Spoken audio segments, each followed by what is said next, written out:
사랑하는 형제자매 여러분, 잠시 함께 기도하는 마음으로 오늘 말씀을 시작하겠습니다. 거룩하신 하나님 아버지, 오늘 저희가 함께 나눌 복음의 말씀에 감사드립니다. 지난 시간 동안 우리가 결혼이라는 주제를 통해 깨달았던 하나님의 깊고 놀라운 사랑을 다시 한번 마음에 새깁니다. 오늘 본문에 담겨있는 진리의 말씀이 너무나 강력하고 중요하기에 이 말씀을 통해 우리가 결혼 생활 속에서 혹은 독신의 삶 속에서 주님의 뜻을 보고 느끼고 받아들이고 살아낼 수 있도록 지혜와 용기를 주시옵소서. 제가 하나님의 말씀을 신실하게 전할 수 있도록 제 입술의 모든 말과 그 안에 담긴 마음까지도 주님께서 주장하여 주시옵소서. 우리 주 예수 그리스도의 이름으로 간절히 기도합니다. 아멘. 오늘 이 자리에 오신 모든 분들을 주님의 이름으로 환영하고 축복합니다. 하나님의 말씀을 사모하는 여러분의 마음에 하늘의 평강과 은혜가 가득하기를 소망합니다. 만일 오늘 나누는 이 말씀이 여러분의 마음에 울림을 준다면 좋아요와 공유를 통해 이 귀한 복음이 더 많은 영혼에게 흘러갈 수 있도록 생명의 통로가 되어주시길 부탁드립니다. 여러분의 작은 섬김이 하나님의 나라를 확장하는 귀한 도구가 될 것입니다. 결혼에 대한 긴 여정의 마지막 부분에 이르렀습니다.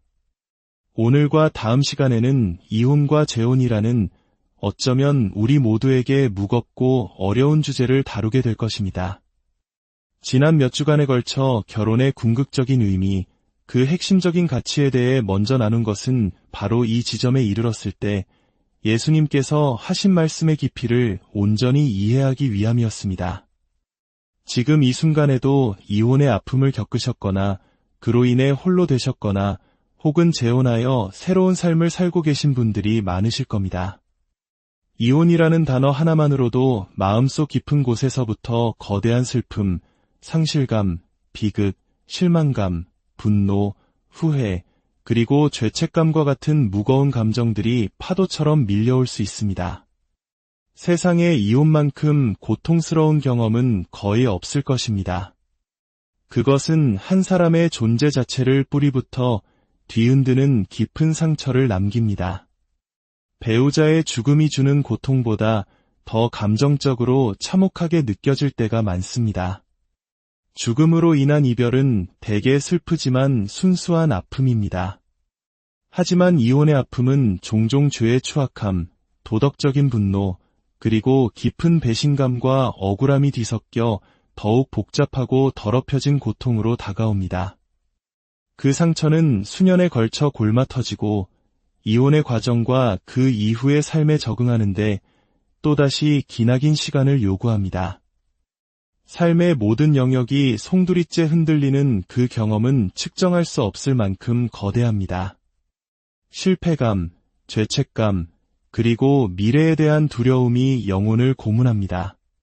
시편 기자가 밤마다 눈물로 침상을 적신다고 고백했을 때 이혼의 아픔을 겪어본 많은 분들은 그 의미를 뼈저리게 이해할 것입니다. 일터에서의 집중력은 흐트러지고 주변 사람들은 어떻게 당신을 대해야 할지 몰라 서서히 멀어지는 것을 느낍니다. 한때 가까웠던 친구들도 하나둘씩 떠나가고 마치 내 가슴에 이혼한 사람이라는 주홍 글씨가 새겨진 것은 아닌가 하는 외로움에 시달립니다. 이혼한 사람이 겪는 고독은 사별한 이의 고독과는 또 다른 그 자체로 특별한 종류의 외로움입니다. 그래서인지 비슷한 아픔을 가진 이들끼리 서로를 더 쉽게 발견하고 위로를 얻기도 합니다. 망가져버린 미래에 대한 절망감은 어떤 이들에게는 삶 전체를 집어삼키는 어둠이 되기도 합니다. 법정에서의 논쟁은 개인적인 고통을 더욱 가중시키고 그 무엇보다 자녀들이 겪어야 할 고통은 부모의 마음을 갈기갈기 찢어놓습니다. 부모는 자신의 선택이 자녀들의 미래 결혼관에 평생의 상처로 남지 않기를 간절히 바라지만 양육권을 둘러싼 갈등은 종종 추악하게 변질되어 상처를 더욱 깊게 만듭니다. 수십 년간 이어지는 어색한 만남은 고통을 연장시킬 뿐입니다. 이러한 고통스러운 현실 속에서 우리가 사랑과 돌봄으로 반응할 수 있는 두 가지 길이 있습니다. 첫 번째는 이혼의 아픔을 겪는 이들의 곁에 다가가 함께 슬퍼하며 그들을 지지해주는 것입니다. 하나님께서 허락하신다면 그 과정에서 자신의 잘못을 회개하고 새로운 삶으로 나아갈 수 있도록 돕는 것입니다. 예수 그리스도의 죽음과 부활로 우리에게 주어진 용서와 새로운 순종을 위한 힘을 누릴 수 있도록 끝까지 그들 곁을 지켜주는 것, 그것이 사랑의 첫 번째 길입니다. 두 번째 사랑의 길은 이혼 자체에 대한 하나님의 마음, 즉 이혼을 미워하시는 하나님의 뜻을 분명하게 선포하는 것입니다. 하나님께서 왜 그것을 반대하시는지 성경적으로 가르치고 이혼이라는 비극이 더 이상 일어나지 않도록 우리가 할 수 있는 모든 노력을 다하는 것입니다. 죽음이 우리를 갈라놓을 때까지라는 결혼 서약의 거룩함과 영원성을 지키는 것입니다. 당장의 연민이라는 이름으로 이 기준을 타협하는 것은 단기적으로는 사랑처럼 보일 수 있습니다. 하지만 이는 결국 가정과 교회, 그리고 나라 전체에 걸쳐 언약의 기초를 약화시키고 수십 년, 수백 년에 걸쳐 더 큰 재앙을 불러오는 행위입니다. 높은 기준으로 결혼 언약의 견고한 틀을 지키는 것은 당장은 힘겹게 느껴질 수 있지만 미래 세대에게는 수만 가지의 축복을 안겨줄 것입니다. 저 자신도 제 조부모님과 부모님, 그리고 제 아내의 조부모님과 부모님께서 결혼을 지켜내셨기에 제가 알지 못하는 수많은 축복의 수혜자라는 사실을 고백하지 않을 수 없습니다. 마치 우리 대한민국의 부모 세대들이 혹독한 보릿고개를 넘기며 가정을 지켜냈기에 오늘날 우리가 있는 것처럼 그분들이 인내하고 때로는 그 안에서 번성하셨기에 우리가 헤아릴 수 없는 축복을 누리고 있는 것입니다. 이처럼 사랑에는 두 가지 방식이 있습니다.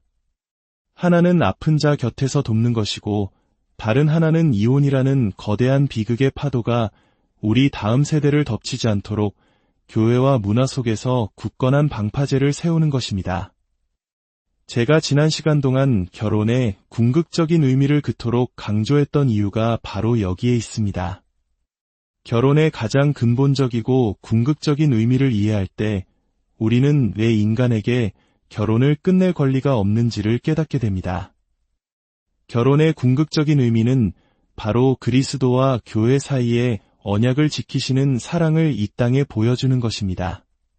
그것이 결혼이 존재하는 가장 중요하고 가장 근원적이며 가장 궁극적인 이유입니다.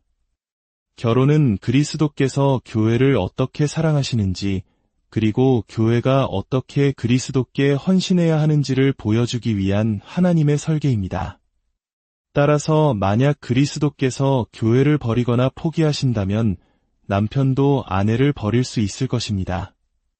만약 그리스도의 피로 사신 신부인 교회가 더 이상 그의 신부가 아니게 된다면 아내도 남편을 떠날 수 있을 것입니다. 하지만 그리스도께서 자신의 신부와의 언약을 영원히 지키시고 교회가 하나님의 붙드시는 은혜로 말미암아 영원히 그분의 택함받은 백성으로 남아있는 한 결혼의 의미는 이것을 포함할 수밖에 없습니다. 하나님께서 짝지어 주신 것을 오직 하나님만이 나누실 수 있다. 저는 이 결혼에 대한 시리즈가 우리 모두를 결혼의 신성함에 대해 깊이 고민하고 진지하게 여기는 사람들로 만들기를 간절히 기도합니다. 우리가 사는 이 시대는 하나님께서 직접 제정하시고 창조하시고 축복하신 이 거룩한 제도의 무게를 거의 이해하지 못합니다.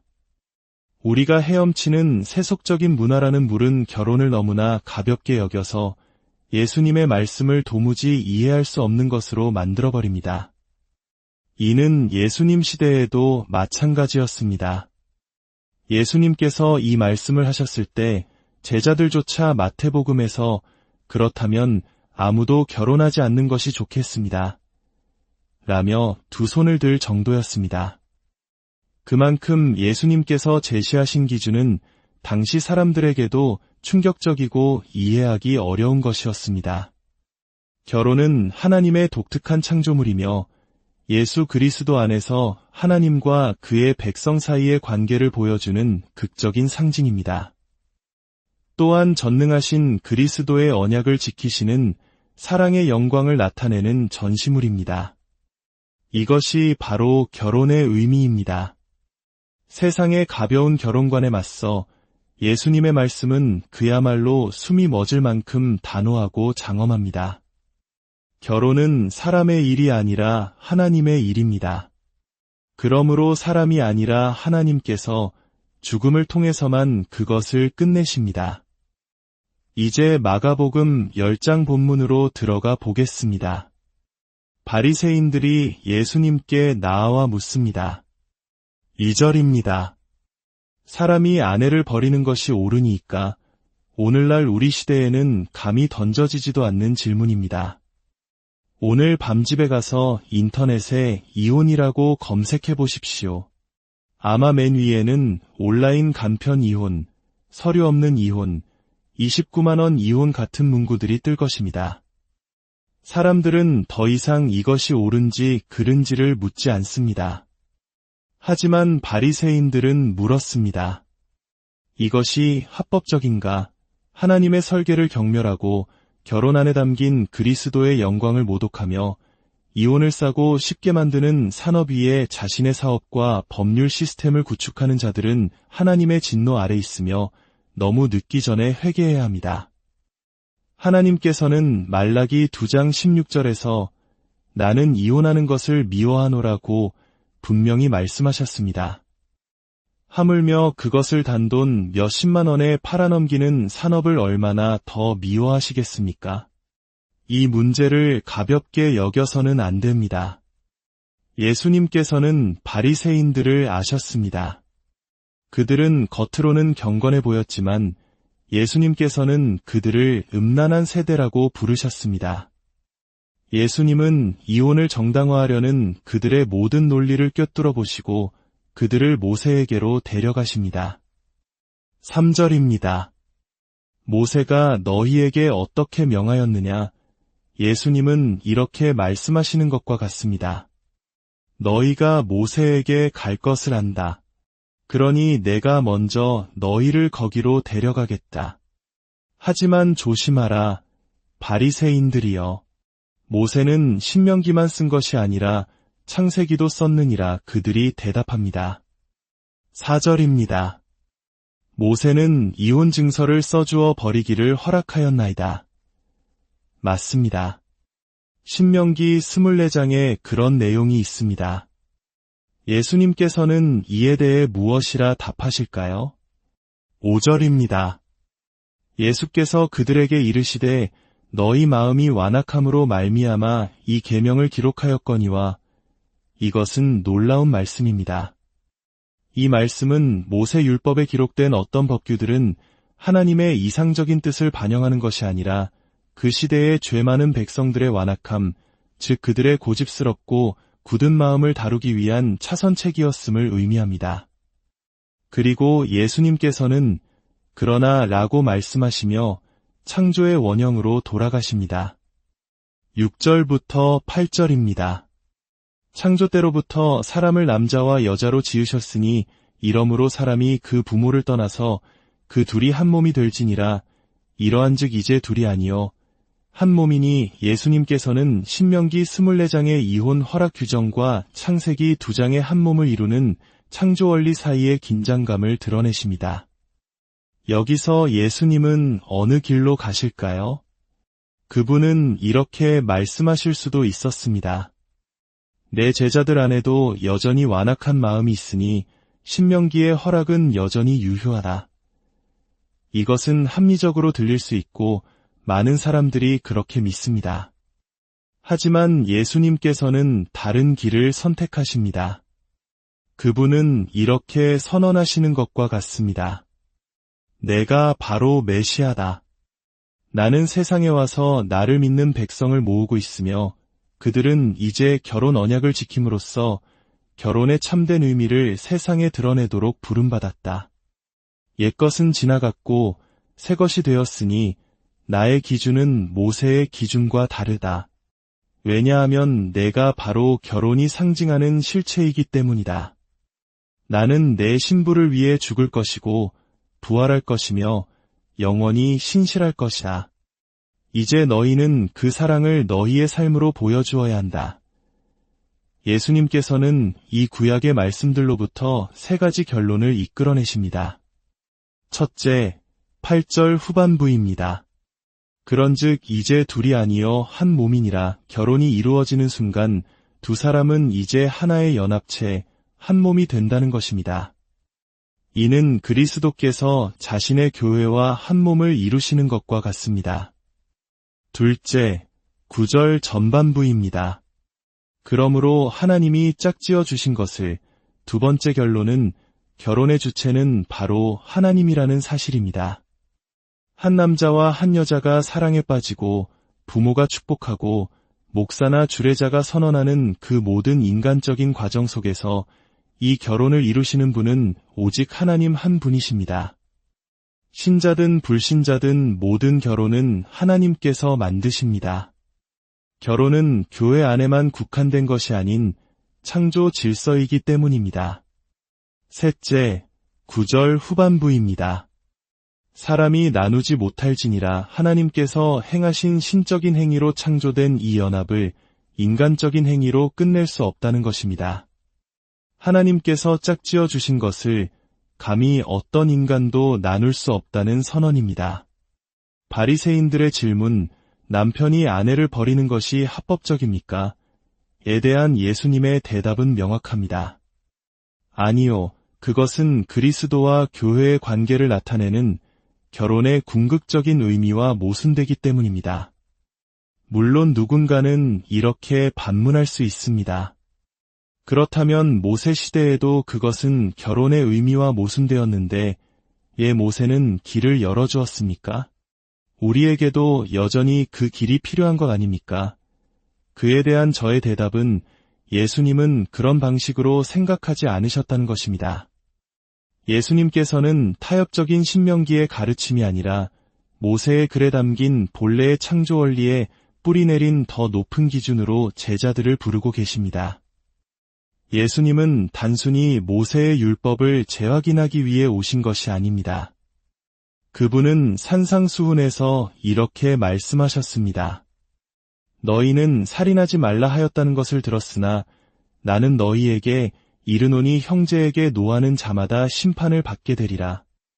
너희는 간음하지 말라 하였다는 것을 들었으나 나는 너희에게 이르노니 음욕을 품고 여자를 보는 자마다 마음에 이미 간음하였느니라. 예수님은 율법에 더 깊고 더 풍성하고 더 온전한 의미를 드러내기 위해 오셨습니다. 그리고 그 율법을 자신의 삶과 죽음으로 완성하시고 우리의 모든 실패를 용서하시며 우리에게 성령을 주셔서 그 높은 기준을 따라 살 수 있는 힘을 주셨습니다. 이제 그분의 백성은 세상과는 다른 기준을 갖게 된 것입니다. 그것은 율법에 근거한 것이 아니라 그리스도께 근거한 것이며 그리스도를 드러내기 위한 것입니다. 그리스도인의 결혼은 복음의 진리를 세상에 이야기하기 위해 존재합니다. 다시 말씀드립니다. 그리스도인의 결혼은 복음의 진리를 세상에 이야기하기 위해 존재합니다. 여러분의 결혼은 그리스도께서 어떻게 사랑하시고 언약을 지키시며 인내하시고 오래 참으시고 자신을 내어주시기까지 하셨는지에 대한 진실을 말해주고 있습니까? 이제 바리새인들은 떠나고 예수님께서는 제자들과 함께 집으로 들어가십니다. 10절에서 12절입니다. 그분과 함께 죽기까지 딸을 자들에게만 주시는 말씀입니다. 누구든지 그 아내를 버리고 다른 데에 장가드는 자는 본처에게 간음을 행하며 또 아내가 남편을 버리고 다른 데로 시집가면 간음을 행함이니라. 이 말씀은 제자들에게 엄청난 충격을 주었습니다. 아마 지금 이 말씀을 듣는 여러분 중 일부도 마찬가지일 것입니다. 이 말씀의 의미와 다른 성경 구절들과의 관계에 대해서는 다음 시간에 더 자세히 다루겠지만 오늘 저는 이 말씀이 왜 복음인지를 나누며 마무리하고 싶습니다. 어떻게 이 엄격한 명령이 복음이 될 수 있을까요? 그 이유는 이것입니다. 이혼하고 재혼하는 것이 간음이 되는 궁극적인 이유는 그것이 결혼을 통해 드러나야 할 그리스도에 대한 진리를 거짓되게 말하기 때문입니다. 그 진실은 바로 그리스도께서는 절대로 결코 자신의 신부인 교회를 그렇게 대하지 않으신다는 것입니다. 그리스도께서는 자신의 신부를 결코 버리지 않으십니다. 학대하지 않으십니다. 항상 사랑하시고 그녀가 방황할 때 다시 받아주십니다. 항상 인내하시고 돌보시며 공급하시고 보호하십니다. 그리고 놀랍게도 항상 그녀를 기뻐하십니다. 여러분, 당신이 결혼했든 이혼했든 여러 번 재혼했든 단 한 번도 결혼한 적이 없든 상관없습니다. 만일 당신이 당신의 죄된 길에서 돌이켜 회개하고 어린아이와 같이 그리스도를 당신의 보물로 영접한다면 당신의 죄는 용서받을 것입니다. 그리스도께서 당신의 형벌을 대신 짊어지셨고 그분의 의가 당신의 것이 되었습니다. 예수님께서 내 아내를 버리고 다른 이와 결혼하는 것은 나에 대해 거짓말하는 것이다. 나는 나의 죄 많은 신부 곁을 지키고 그녀를 날마다 용서한다. 너의 결혼 생활로 다른 이야기를 하지 말라고 말씀하실 때 그것은 그 어떤 것보다 강력한 복음의 선포입니다. 이 높은 기준은 우리를 절망시키는 것이 아니라 바로 그 기준을 완벽하게 만족시키시는 그리스도의 놀라운 사랑과 은혜로 우리를 이끌기 때문입니다. 그리스도께서는 항상 용서하십니다. 그리스도께서는 항상 당신을 다시 받아주십니다. 그분은 사마리아 우물가에서 5번 결혼했고 지금은 남편 아닌 남자와 사는 여인을 만나셨을 때 그녀를 정죄하지 않으시고 내가 세상에 온 것은 바로 너와 같은 사람들을 위함이다. 라고 말씀하시며 생수를 주셨습니다. 이곳은 바로 그런 깨어진 자들, 그러나 그 죄를 자랑하지 않고 겸손히 주님의 은혜를 구하는 자들이 모이는 곳입니다. 예수님의 이혼과 재혼에 대한 급진적인 부르심은 바로 그 명령을 지키는데 실패한 자들조차도 용납하시는 복음의 선언 그 자체입니다. 이제 몇 가지 실제적인 질문에 답하며 말씀을 더 깊이 나누고자 합니다. 이 주제는 매우 복잡하고 많은 질문을 낳습니다. 첫 번째 질문입니다. 죽음은 결혼을 끝내며 남은 배우자가 재혼하는 것은 합법적인가? 성경적인 대답은 예입니다. 로마서 7장 2절에서 3절은 명확하게 말합니다. 남편 있는 여인이 그 남편 생전에는 법으로 그에게 매인받으나 만일 그 남편이 죽으면 남편의 법에서 벗어나느니라. 그러므로 만일 그 남편 생전에 다른 남자에게 가면 음녀라 분리돼 남편이 죽으면 그 법에서 자유롭게 되나니 다른 남자에게 갈지라도 음녀가 되지 아니하느니라. 바울은 배우자가 살아있는 동안 이혼하고 재혼하는 것은 간음이지만 사별 후 재혼하는 것은 죄가 아니라고 말합니다. 이는 천국에서는 시집가고 장가가는 일이 없다는 예수님의 말씀과도 연결됩니다. 한 배우자가 천국에서 더 이상 결혼한 상태가 아니라면 이 땅에 남은 배우자도 마찬가지로 결혼의 언약에서 자유롭게 되는 것입니다. 두 번째 질문입니다. 이미 이혼하고 재혼한 사람은 그 두 번째 혹은 세 번째 결혼을 끝내야 하는가? 이 질문은 예수님께서 그 결혼을 간음이라고 부르셨기 때문에 매우 시급하고 중요합니다. 저는 눈물로 제게 모든 재혼 가정을 파괴해야 한다고 주장했던 한 여성과의 통화를 잊을 수 없습니다. 하지만 저의 대답은 아니오입니다. 저는 당신이 두 번째, 세 번째 결혼 생활을 하고 있다면 그것을 끝내서는 안 된다고 믿습니다. 비록 그 결혼이 시작되어서는 안 되었다고 할지라도 말입니다. 그 이유는 다음과 같습니다. 첫째, 그 결혼은 실제적인 결혼입니다. 새로운 서약이 이루어졌고 언약이 맺어졌습니다. 둘째, 예수님께서도 우물가의 여인에게 내가 남편 5이 있었고 라고 말씀하시며 동거하는 남자와는 구별하여 과거의 결혼들을 남편과의 관계로 인정하셨습니다. 셋째, 성경은 지혜롭지 못하게 한 서원이라도 일반적으로는 지켜야 한다고 가르칩니다. 시편 15편 4절은 의로운 자는 그의 마음에 서원한 것은 해로울지라도 변하지 아니하며 라고 말합니다. 따라서 잘못된 선택으로 시작된 결혼일지라도 일단 새로운 언약이 맺어졌다면 그 결혼관계 안에서 회개하고 하나님의 용서를 구하며 이제부터 그 결혼을 거룩하게 하고 정결하게 하며 그리스도 중심적으로 만드는 것이 새로운 순종의 길이라고 믿습니다. 죄로 시작되었을지라도 이제는 예수 그리스도의 보혈로 시듬받아 거룩한 관계로 변화될 수 있습니다.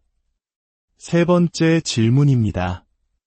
믿지 않는 배우자가 이혼을 강력히 요구하며 떠나갈 때 믿는 배우자는 어떻게 해야 하는가? 고린도전서 7장 15절은 이렇게 말합니다. 혹 믿지 아니하는 자가 갈리거든 갈리게 하라 형제나 자매나 이런 일에 구애될 것이 없느니라. 그러나 하나님은 화평 중에서 너희를 부르셨느니라. 바울은 평화를 위해 그를 보내주라고 말합니다. 당신은 그 관계에 얽매여 있지 않다고 말합니다. 저는 이 말이 재혼의 자유를 의미한다고 생각하지 않습니다. 바로 앞선 11절에서 바울은 만일 갈라섰으면 그대로 지내든지 다시 그 남편과 화합하든지 하라고 말하며 독신으로 지낼 것을 권고하고 있기 때문입니다. 이는 배우자가 돌아올 가능성을 열어두는 것이며 결혼 언약의 영속성을 지키는 길입니다. 마지막 질문입니다. 그렇다면 죽음 외에 이혼과 재혼을 허락하는 예외는 전혀 없는가? 이 지점에서 저는 성경 해석가들 사이에서 극소수에 속한다는 것을 고백해야 합니다. 대부분의 복음주의 교사들은 마태복음 19장 9절의 예외 조항을 재혼의 근거로 해석합니다. 내가 너희에게 말하노니 누구든지 음행한 이유 외에 아내를 버리고 다른데 장가드는 자는 간음함이니라. 여기서 음행이라는 단어는 일반적으로 간음과는 다른 결혼 전의 성적 부도덕을 의미하는 단어입니다. 저는 이것이 마태복음에만 기록된 요셉과 마리아의 약혼 기간 중에 특수한 상황을 염두에 둔 것이라고 해석합니다. 즉, 예수님의 가르침은 약혼 기간 중의 부정으로 인한 파혼의 경우는 다루지 않는다는 의미이지 결혼 후의 간음이 재혼을 허락하는 예외 조항이 된다고 보지 않습니다. 이것은 복잡한 신학적 논의이며 여러분께서 더 깊이 연구해 보시기를 권합니다. 이처럼 저희 교회 지도자들 사이에서도 이 문제에 대해 항상 완전한 의견 일치를 보지는 못했습니다. 하지만 우리는 서로를 사랑하며 교회의 질서를 위해 하나의 목소리를 내기로 결정했습니다. 그것은 전통적인 개신교의 입장, 즉 회개하지 않는 간음이나 장기간의 유기와 같은 극단적인 경우에 한해 이혼과 재혼의 자유를 목회적으로 허용하는 것입니다. 그러나 제가 오늘 여러분과 나누고 싶은 핵심은 이것입니다. 결혼의 가장 깊고 높은 의미는 성적인 친밀함이나 우정, 자녀, 양육 그 이상입니다. 그것은 바로 언약을 지키시는 그리스도와 그의 교회의 관계를 우리의 삶으로 세상에 보여주는 것입니다. 복음을 통해 하나님께서는 우리에게 순종할 힘을 주십니다. 예수님께서는 이 높은 기준을 말씀하신 후 이 말은 아무나 받는 것이 아니요 오직 타고난 자라야 할지니라고 하셨습니다. 그리고 그 은혜는 그분을 따르는 모든 자에게 주어집니다. 결혼 생활이 아무리 힘들더라도 순종할 힘이 주어집니다. 독신의 삶이 아무리 고독하더라도 순종할 힘이 주어집니다. 만일 당신이 죄의 피해자라면 하나님께서 언젠가 모든 것을 바로잡아 주실 것입니다. 그날까지 인내할 힘을 주실 것입니다. 만일 당신이 죄를 지었다면 하나님께서는 회개하고 용서받아 새로운 순종의 길을 걸어갈 힘을 주실 것입니다. 우리의 죄를 위해 십자가에 못 박히신 그리스도의 복음이 우리 삶의 기초입니다. 결혼은 그 복음을 드러내기 위해 존재하며 결혼이 깨어졌을 때조차도 그 복음은 우리를 용서하고 치유하며 주님 다시 오실 그날까지 우리를 붙들어 주십니다. 기도하겠습니다. 은혜로우신 아버지 하나님, 저희는 주님의 손길이 필요합니다.